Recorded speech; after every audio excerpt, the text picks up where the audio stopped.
Welcome to the Campground Catalyst Podcast, the show dedicated to fueling success in outdoor hospitality. Whether you're an outdoor adventurer, a campground owner, or looking to build your legacy in outdoor hospitality, you're right where you need to be. We're here to guide you through the fascinating world of campground management, unique real estate strategies, and the gratifying opportunities created by outdoor hospitality. Our mission is to inspire and equip you with the knowledge and insights you need to build a successful business and create a legacy worth leaving. The Campground Catalyst Podcast is proudly sponsored by Beyonder Camp, your trusted outdoor hospitality experts.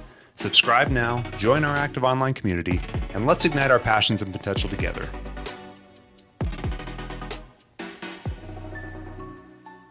Welcome back to Campground Catalyst. I'm your co-host, Robert Earl, and I'm joined by my other co-host, Adam Lundy, Justin Hoggett, and Don Spafford. Today's episode, we're going to jump into the memory makers section and particularly focus on maximizing auxiliary revenue streams. Very important for campground owners, those looking to get into the campground business, and campground investors looking at how they can get a maximize and return on their investment. So let's jump right into the topic and look at ways in which we can increase our revenue at the campgrounds. Let's go around the table. When you're an investor standpoint of it, Don, what are you looking for in a campground in a way that they can maximize their revenue? Wow. Yeah. So from the investment perspective, obviously it's, as we know that the main income's coming from the actual campsites themselves that are being rented out. But what can we do above and beyond that? There's the great thing about campgrounds is it's kind of like the sky's the limit, so to speak. That any great idea you can think of, you can probably find a way to monetize that and create revenue. Such as some of the properties we've done, even with the small pond, to get some like paddle boards and put them out there, and people can rent those for by the hour or whatever, and create some additional income streams. But even one great thing that I think we've seen from others as well is maximizing the pet aspect, right? People need something for their dogs, like a little a dog park or even a dog washing station that I've seen in some places that seem to do well. Food is a great way to bring additional revenue. That could be something simple. You don't need a full-on restaurant, but it could even go as simple as hiring out some local food trucks to come into your campground and stay there for the day and have some revenue share from that. There's multiple different things that are great to do, and what's the I think what's important about it all is just to see what's going to create some I guess hustle and bustle. We'll say get some people to be interested to come out there and see what it is and use it and do it. From the local community, come out there and have some fun. Besides just your average campers that are there, buying firewood or whatever, get the local community to get involved and come out to your campground and participate and have fun and have it be a destination to go to. It reminds me when I was a kid in high school, we had a local marina campground near my home that would put on these big concert events all the time, and it was a place just to go to, even if we weren't camping. Just, hey, let's go out to these fun concert events and fun activities they do there. And it was a community location more than anything else. It wasn't even known really as a campground or marina. It was just the place you go to have fun. So, those types of activities that can bring in and draw in the community and draw in people that want to come from hours away to travel just to get there. That's what's really going to help boost that. People putting your place on the map, I guess. Yeah, and it really becomes a destination from that standpoint. And I'm going to cycle back to you in just a little bit about some of the tax benefits that work out for the investor side of it. But Adam, Justin, why don't you guys chime in, especially from your experience of owning campgrounds for a couple years and what you've seen that's worked, hasn't worked, those types of things. Yeah, I'll jump in first on that and just talk at the high level, of course, why we like this asset class, what attracted us to campgrounds and outdoor hospitality was the ability to maximize and optimize the revenue. That idea that you had the ability with not only your rates to, really fluctuate those and maximize opportunities, but also the ancillary, other real estate assets we've been in, you were very limited. You might be able to add coin-op laundry to an apartment building or valet waste to an apartment complex, but you're really capped at a certain point. There's only so much you can sell people that just want housing from you. But when you have the ability to sell merchandise in a store, sell food and beverage items, when you have the ability to offer rentals, as Don mentioned, the paddle boards and watercraft and ATVs, bikes, the like. There's a lot of stuff you can rent in that regard. The ability to have events and activities, concerts and all kinds of things that you can host on the property. I say this a little tongue in cheek because I've had people tell me before that there is a maximum, but we have yet to find the maximum potential of any given property. Every time you think you've thought of everything, you find something else almost every time. So not getting too specific, but more just talking in general. Some of the things that we found have done really, really well are golf carts, for example. I mean, I don't think you can have enough golf carts at any of our properties. We have not found the limit yet to how many golf carts you can buy. They seem to rent out as fast as we get them. So, yeah, there's a lot of different ideas out there, and as Don alluded already, it's just imagination, right? What can we do with what we have? And there's water is a big thing in our space, and having a campground with a pool, one of those indirect revenue generating assets. We've certainly learned that big time is how important it is to have a pool. And then direct could be the ice cream maker, which we also learned super valuable at different properties. Having them people when it's 100 degrees out, guess what they want, right? Something to enjoy with the family and cool down. And then again, back to the indirect, having the activities, that is one of our drivers for our properties.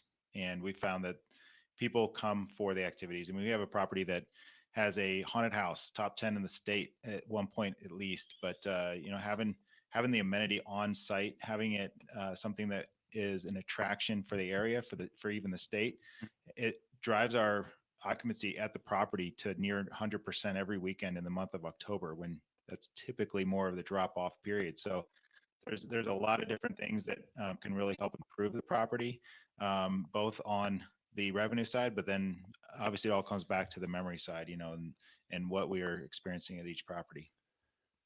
Let's dive into that a little bit more on that campground or that Halloween Havoc.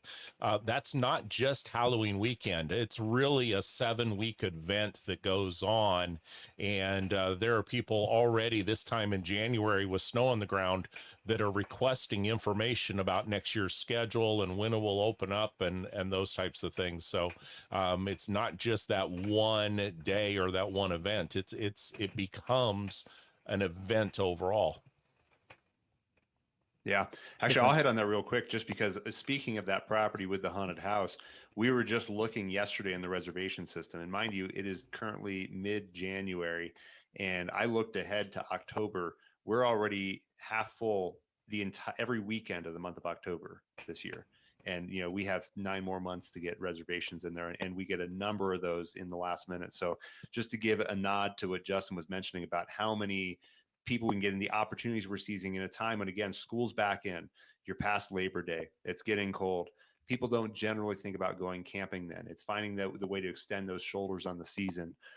Very big thing. One other thing I just want to hit, because it could easily be overlooked, that Justin mentioned, is he was referring to indirect and direct revenue generators.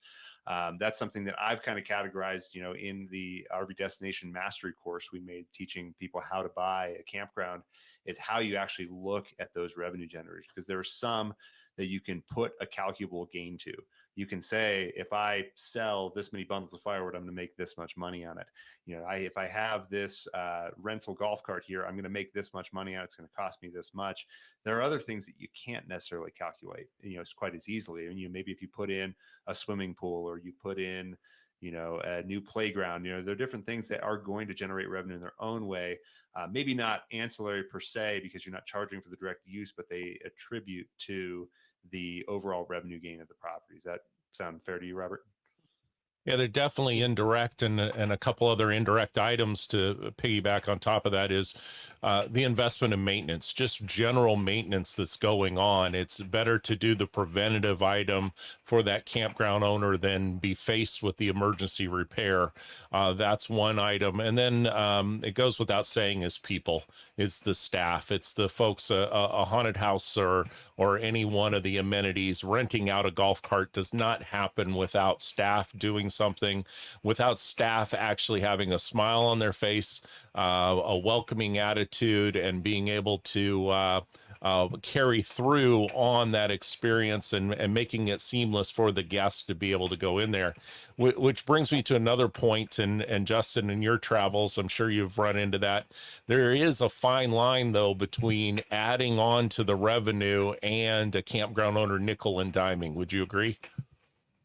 Yeah, I mean, we joked a little bit about a certain airline that does that a little bit, and how annoying is that when you just get asked another $2, another $1.50, whatever it ends up being, and it's just it does get a little bit old, but it also can't stop the operation of the property, right? And we have to acknowledge sometimes that those ancillary revenue items are required, but just not taking an approach of like every little thing, like we're also joking about a toilet paper being charged in an airport at one point, just little things that come along the way that, you just go like, are you kidding me? You don't want to create that experience for a customer. Like, are you kidding me? And I think sometimes it can come across that way when you are charging for every little thing, that you become cheap, and then you wonder, like, what am I going to be hit up for next if I'm at the property? So you don't want to start the relationship with your campground guest in that mentality. Well, I'm going to hit on one right now, and this is controversial in our industry. So I actually want to ask you guys around the room what you think about charging for Wi-Fi in your campground.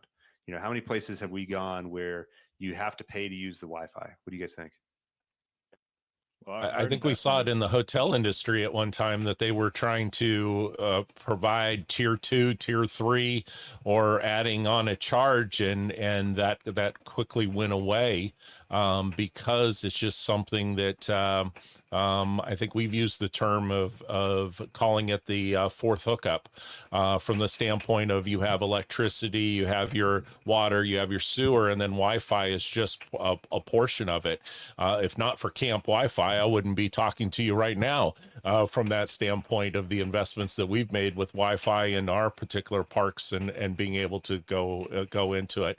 I think, though, you bring up an interesting topic of utilities overall, from the standpoint of, as we start to look at green initiatives, whichever side you fall on that, or different types of things. I think electricity is going to fall into those categories. I think water usage, the different items that are being metered. Obviously, if I live in a condo or I live in a house, those are being metered and they're being charged for. So I think we'll see those types of things start to come into the industry, just from the standpoint of the expenses and what gets passed along to us. Credit card fees, those types of things. They're not ancillary revenue that we're trying to look to get a return on investment, that say for Don's investors that are looking for this, but they are required to cover the cost. We see that at the gas station with a cash price versus a credit card price. So it is something that we have to be aware of. Yeah. And I think, Yeah, just from my thought on that too, I've got several friends that are full-time RVers as well, and they've been at places that charge for the Wi-Fi, like you're saying. But I guess in my opinion, like as Robert just said, it is an essential necessity at this point. I mean, you can get free Wi-Fi at McDonald's or Starbucks, so why not have it free at a place where you're paying to stay at? Whether there be a tiered thing, like Robert was saying, some hotels, I've even stayed at hotels this last year, some higher end hotels that they give free Wi-Fi, but if you want that, you want that higher speed or whatever, you got to pay additional, $10, whatever, to get that. Which, like you said, just kind of feels like I'm already paying, $150, $200 a night to stay here. Why not just give me the good Wi-Fi to begin with? In the case for the campgrounds, though, I think, yeah, we definitely should have the free access. Everybody needs it, no matter what. Whether or not there be a paid higher tier, maybe, I don't know. There could be something to that, but at least have the essential necessity taken care of, included. Right. Definitely the replacement to cable that occurred in the past. Do you feel that some of the campground owners don't have these ancillary revenue items because it's either difficult to track or difficult to charge for, because they're frankly, they're still keeping track of their reservations with pen and paper or in a paper calendar versus having a system that's able to track this information. What do you think that what weight does that have? I don't know if the causation would be the inability to track it, because there are a lot of campground owners who are doing, a lot of things, accidentally right, and they have no system of tracking. They're very entrepreneurial in their approach, and they have a bunch of things for retail offerings and for rental, but they have no strategy about it or way to tell when they're winning. I've seen this at a number of the campgrounds we've toured to purchase, and even one that I can think of in particular that we did purchase, that you might be at right now, Robert, that had a store full of merchandise that may or may not have been a good fit for retail. So, just looking at through that lens, I don't know if the tracking would be it. I think those folks who are not maximizing their opportunities may just not be aware. I think it might be a lack of awareness of keeping up on the trends. Maybe they aren't going to the shows and conventions. They aren't keeping up on the industry resources like, I'd like to say, Campground Catalyst, our podcast, or other shows and resources like it that can give them that insight into what others are doing that's working. So that's going to be my vote, is lack of awareness. And I'll probably add a little bit to that, is that the cost, right? Like, I don't know, a lot of people like to take out their income from the property. It does require an investment. You can't stop investing into your property. So when you see an opportunity, and you have to have a little bit of a bank account for yourself to implement that opportunity. So just not learning about it is one thing, but once you do, you got to be able to implement. I touched upon it. It's indirect in the ancillary benefits of the campground, but it does tie back to it. And you just talked about having the money available. Where does the investment side tie into that, Don, or the tax benefits that you have, those types of things that are involved with the campground? Yeah, well, there's probably, for a lot of campground owners, maybe unaware of the great tax benefits that are available.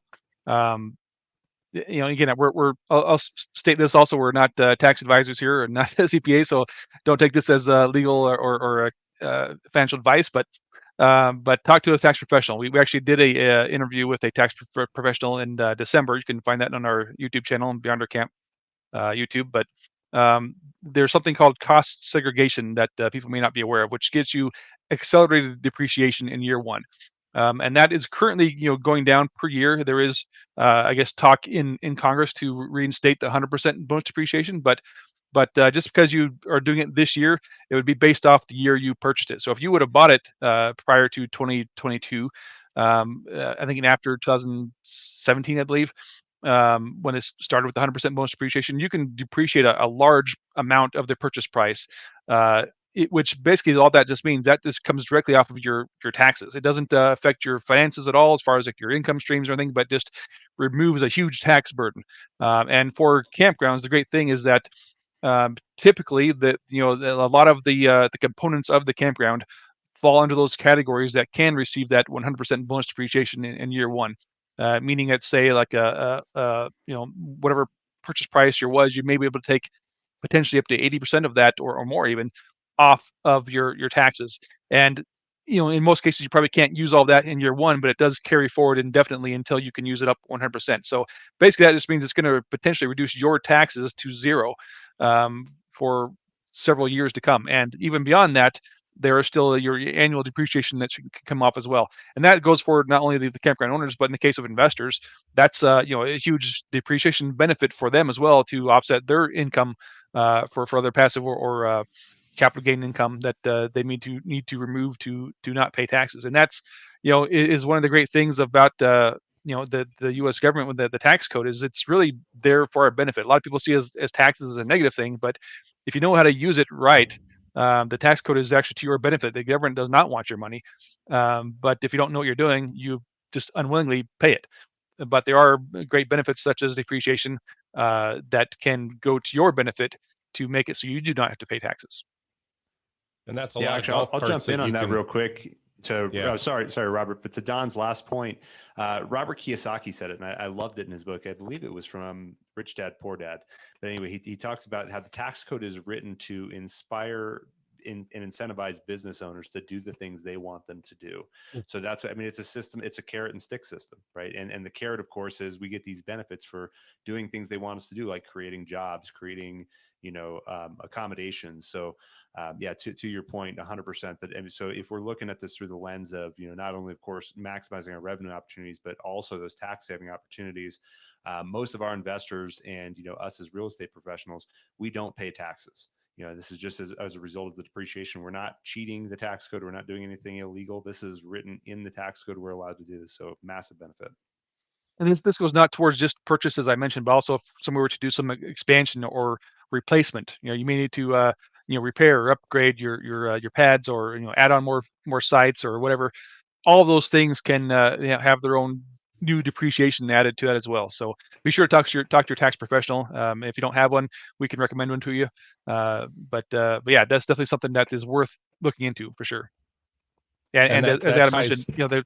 there's other books such as tax-free wealth and others that mention, essentially the government is your partner on this. That this is, like Adam said, this is how the government not only just incentivizes us, but essentially partners with us to provide that benefit to make those things happen, to provide jobs and resources and housing and everything else that's out there. Sorry, Robert. No, it's fine. It ties into a lot of golf carts that you can reinvest back into. Going to Justin's point, by using the tax code correctly. Little sidebar there: a lot of those tax codes and depreciation also came from NASCAR building these add-ons to their racetracks and wanting to depreciate them right away versus it being over 30 years.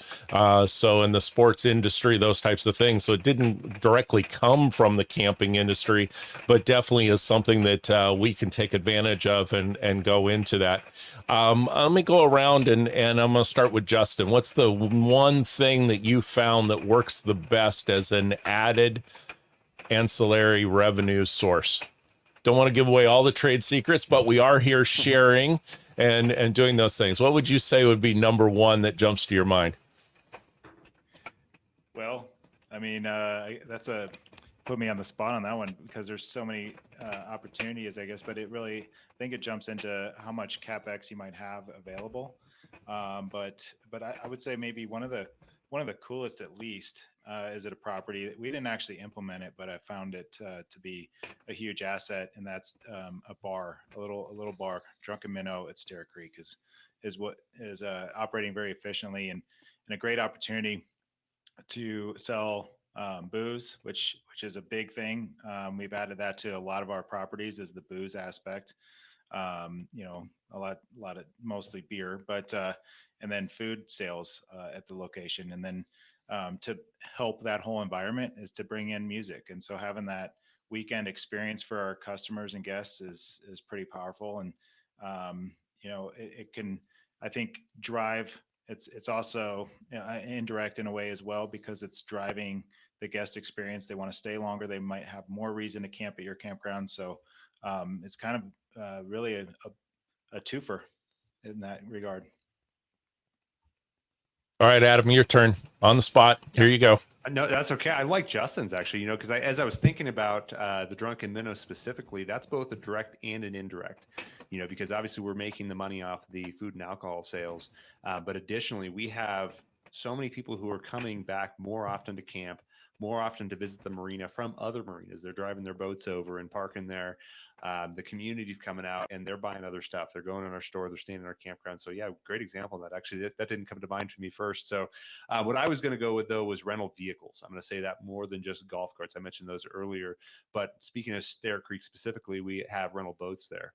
Now, where you can, I think, really do well with these, and this is just thinking a little bit different, because we did talk about buying the assets and the tax benefits. So the way I'm going to propose, you do lose the tax benefit, but this is a way to, I think, help get into this a little bit easier, ensure you have a good fleet on hand.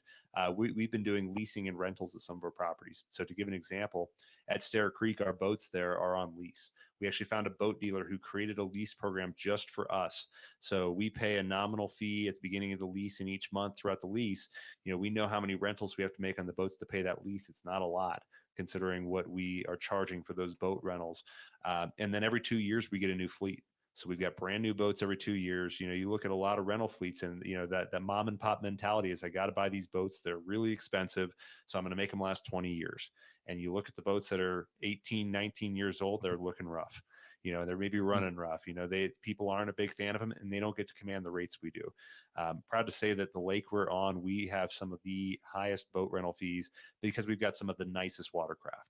You can take a lot of people on those, but same with golf carts. We've got a campground that we've got an arrangement with a local golf cart dealer. We rent the carts from them every spring. When we open, they come deliver the golf carts. We pay a monthly fee for them.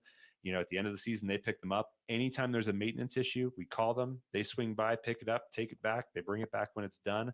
We aren't dealing with golf cart maintenance. The transaxles and those things are very complicated. If you had your maintenance guy working on golf carts, that would almost be at least a good, strong part-time job for them. So, it's worthwhile to consider those. I've heard some other creative, approaches to where folks are buying them from golf courses. Golf courses like to keep new fleets of golf carts. So they're buying them at a discount when they're 2 years old and they still look great and run great. And they run them until they're dead, and then they go buy another fleet of them. So a lot of creative ways that would get you the depreciation if you did that. But I'd say rental vehicles are one of my favorites. Like I said, at least with golf carts, we have not found a limit to how many you can own and be able to rent out. Don, So anything you want to add to that part? Well, I'll add what Adam said for leasing them, like that, like he just mentioned, that at least removes two parts that could be a setback for a lot of people, is the capital up front to acquire them, and then also the hassle of maintaining them, the costs that are involved with that, and if you don't have the resources or people, and you just got a bunch of broken down carts or something sitting around your property, make it look like a junkyard. So it's a great idea to have them leased, to always have them maintained and looking new. And I'll say, just from a different perspective on as far as adding revenue is, for the investor perspective, is that part of what we do it with Beyonder is typically expansion. We want to add on more sites and add on a marina or other amenities, things like that. Will both direct and indirect drivers that bring in additional revenue overall for the property, but also increases the value of the property to give back those great returns to the investors as well. And that's something that not obviously every campground owner can do, because it does require a lot of capital. But that's kind of part of why we're also doing this podcast, discussing ways that you can get that capital through investors versus your own pockets. And I'm going to put something that's a little bit more on the people side, is having those activities and being strategic about having them closer to your store. So getting people out of the RVs, getting them out of the campground and coming up to the store itself. We have experience of individuals coming up for a movie night or for tie-dye t-shirt night or bingo night, but by placing it closer to the store, then they're going to buy the items while they're in there. There's going to be the additional revenue that occurs. So you get them one extra time coming through. And then adding on gem mine. Gem mining is something that's fantastic from that standpoint, having that in place. But if you never get them out of their RV to come up to the store, then they don't make that impulse buy of the snacks, the items, the pizza, those types of things that go along with it. So that's something that I would add on to it. So, we're looking at this. We're looking at the auxiliary revenue sources. I think we've covered quite a few. Any closing thoughts from the panel here? I'm just going to add one thing in closing. We started this talking about, nickeling and diming people versus, the additional revenue. And, the way I look at this, and, when we created our call center, which we'll talk about in another episode, I had this talk with our first call takers, is that, it's not nickel and diming people. What we're doing is we're actually enhancing their experience, and we owe it to them to give them this prime experience. If we didn't upsell them on a thing, shame on us. If all we did is give them a mediocre campsite in our campground with the basic amenity set, they're going to have a mediocre experience, and it's going to reflect in our reviews. It's going to have an effect. Whereas if you can get that person in the best site in your campground available to them, if you can get them with the amenities that are going to make their experience fun and memorable for their family, doing the activities that are going to really enhance their stay, giving them the things that are going to, keep their kids happy, keep the wife happy, whoever else is coming, just making sure it's a great experience, that gets you the 5 stars. that has an indirect, effect on what you're able to charge your ADRs, and of course, what your occupancy is going to look like in the future. So, I am a big fan of promoting the right upsells. Of course, towing that line of nickeling and diming, but really promoting the upsells that are going to give the best experience possible, because that's what it's about, making memories. And I'll circle back on a topic that did come up, was in regards to landscaping. And I want to point out that when you show up to a property, you do have at least something in mind, a certain expectation that you're looking for. And when you show up and you see something that looks great, back to the maintenance side a little bit, those items, when you show up and you go, wow, this looks great. Like, you put this happy feeling in your mind and you go, this is where I want to stay this weekend. I'm going to have a great time. I can tell, my family's going to have a great time, whatever the case may be. So sometimes it's those little things. And it always makes me think of the first park that we bought. We had a guy that was really almost famous in the community, because he had so much pride, and he lived on site, took care of the landscaping. Adam knows who I'm talking about. And he worked on the flower pots daily. He did the mowing. He did everything, and it was a joy of his to help the property shine. And just something we learned right off the gate, right out of the gate, that was so important. I'll just throw in there, kind of go back to what you said at the beginning about the haunted house things, and in my experience growing up in Blair, Nebraska, with all I mentioned the Cottonwood Marina, right? Still in my mind today, after like 40 years. But being part of the community, right? Put in those activities and being a resource for a place for family friendly events for people just to get out and go have fun.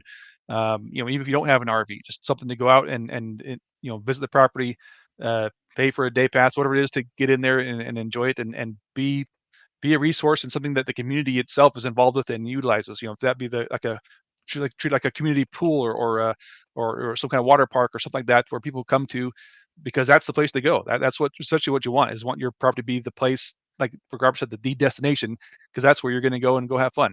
And whether it be you don't even think of it as an RV park. You're thinking, hey, this is just that's the water park, or that's the fun place, that's the lake, that's where we go to have fun, right? So just be part of the community. And speaking of community, we thank you for being part of our Campground Catalyst community, sticking with us here. If you're watching on video, make sure that you click the subscribe button.